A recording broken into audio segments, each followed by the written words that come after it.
आज मैं आप सबको एक कथा सुनाता हूं। एक दिन प्रातः एक व्यापारी अपने घर से निकला। घर से निकलते ही एक बिल्ली ने उस व्यापारी का मार्ग काट दिया। व्यापारी घबरा गया। वो फिर से घर लौट गया और शुभ घड़ी की प्रतीक्षा करने लगा। और जब वो पुनः अपने घर से निकला तब वो वाहन जा चुका था जिससे राजा तक पहुंचकर उसे भेंट देनी थी। राजा को भेंट नहीं मिली। राजा क्रोधित हो गए। राजा ने उस व्यापारी का व्यापार बंद करवा दिया। इस कारण व्यापारी क्रोधित होकर घर पर अपनी पत्नी से लड़ बैठा।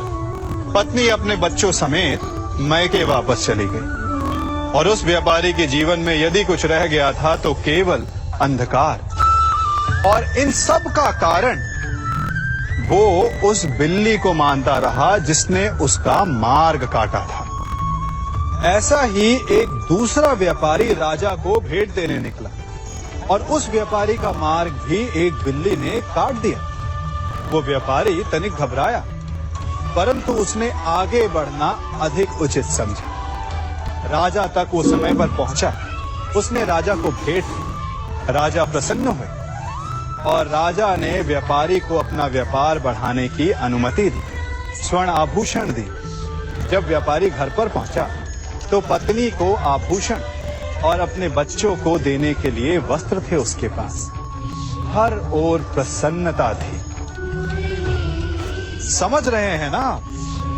दोनों के साथ एक ही प्रकार की घटना हुई, परंतु दोनों की प्रतिक्रिया भिन्न थी। ऐसा ही हमारा जीवन भी है। हमारे जीवन में प्रारब्ध का अपना स्थान है, परंतु उससे कई अधिक महत्वपूर्ण हमारी प्रतिक्रिया, हमारे सोच का प्रभाव है। क्योंकि यही हमारे जीवन को आकार देते हैं। इसलिए अपनी सोच को सकारात्मक रखिए।